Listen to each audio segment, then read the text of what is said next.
Hey everybody, it's Jonathan from RedPack Productions, where crap comes in and magic comes out. In this video, I'm gonna show you how I edit my MIDI drums.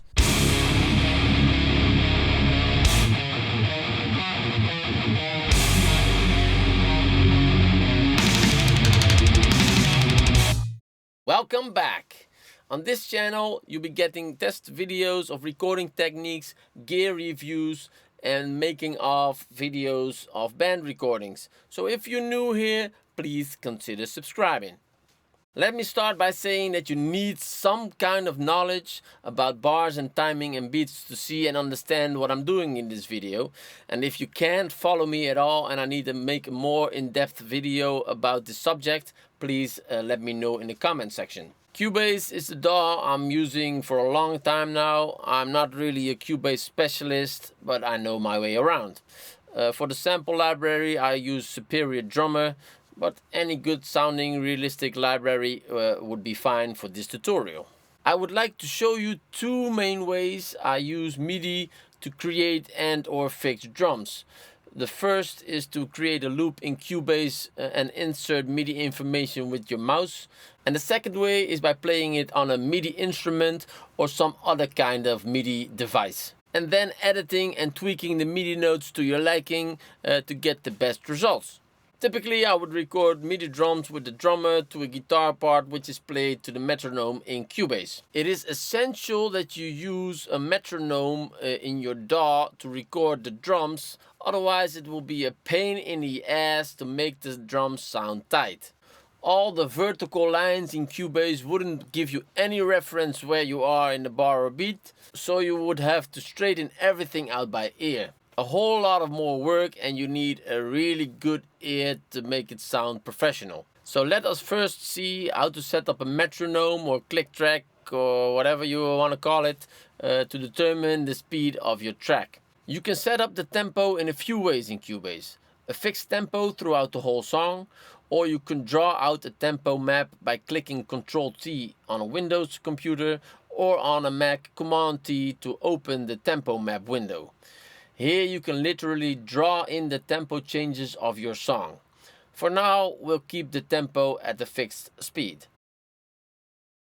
I am a more metal, hard rock kind of guy, so in this genre of music, the drums need to be as loud as fuck. So I'll start off with the velocity setting on the Arnie approach. If you don't know what I mean by this, check out my other video on how hard should you hit your cymbals.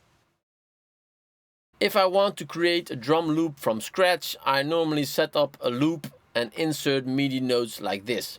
And at first I will keep the snap button on so the MIDI notes will snap glued to the lines in Cubase. I'm used to edit metal drums, and in this kind of music it's standard that the kick and the snare sound as tight as fuck. Or else it will have amateur hour written all over it, or it will sound as a demo track. If you want to create some swing into it, I will normally play around with the cymbals and the toms to give it a groove in some parts. And to give it a somewhat realistic sound to it, don't give all the cymbal strikes the same velocity. Velocity is the hitting strength of the instrument. I usually draw them in at full velocity. Then take the drawing tool and just manually draw a line like this, so the velocity differ a bit from one another. With tom fills, which go from one tom to another tom, I normally keep them pretty tight.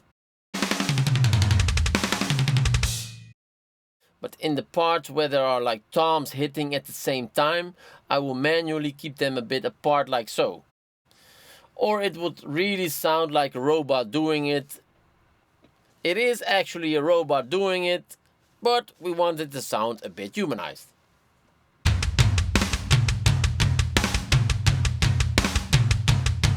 The second way to edit or create MIDI drums is to use some kind of MIDI device to record the MIDI track and then later editing them to your liking.